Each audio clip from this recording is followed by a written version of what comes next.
A little favor. It'll only be for 2 weeks. My mother's voice sounded cheerful but firm, always a bad sign. I'd had an ominous feeling from the moment I'd picked up the phone. And he's your father. Other children would be pleased. Mom, what do you mean other children? I'm 45. I should never have answered her call. My mother ignored my comment. I told him you could really use his help given that workmen are so expensive on the island.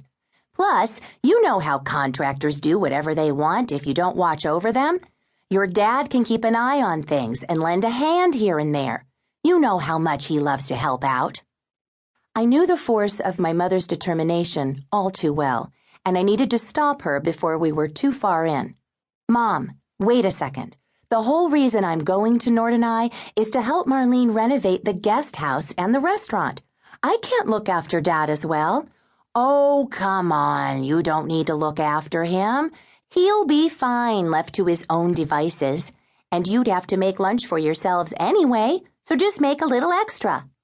In the evenings, he'll be fine with a little snack, and he can just eat cake or something in the afternoons. It's not like Marlene would have to bake for him. I couldn't help but wonder, since when had my father been fine left to his own devices? The last time I'd visited my parents was 6 weeks ago, and that certainly hadn't been the case then, not in the slightest.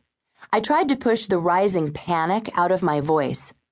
Mom, I really don't think this is a good idea.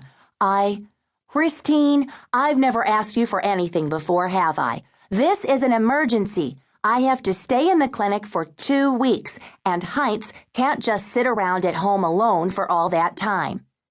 I thought you said he could manage everything by himself. Yes, but not cooking and washing and so on. Now listen, he's your father. You can take him with you for once.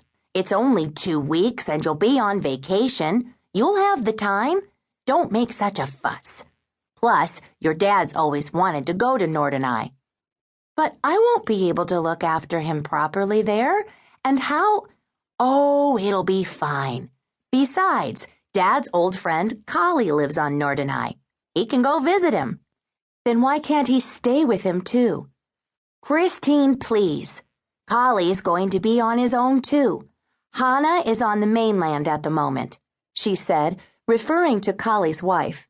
Their youngest, Katerina, is having a baby, so Hannah's going to be staying with her for a while. She proceeded to cross off a list of other possibilities. Your brother's going to be away on business.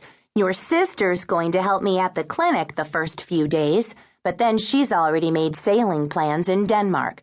And it's not like your father could join her there. Plus, it's not like you and your sister have children to look after, so... Only mothers have the ability to change the subject like that. Mom, Perfect. It's settled then. Dad will come to Hamburg next Saturday. You'll pick him up from the train station and head off to Norderney together. He doesn't really know his way around with the ferry and so on, so it's best if you go together. And then I can go into the hospital for my knee operation with my mind at rest. This was my last chance. I think we should talk about this calmly some other time. It's not the best plan. Don't worry, darling. I'll make a note of all the important things and send it to you. Okay then, have a lovely evening. Dad sends his love and can't wait. Tschüss. I stared at the display on the telephone. She'd hung up. It seems it was a done deal.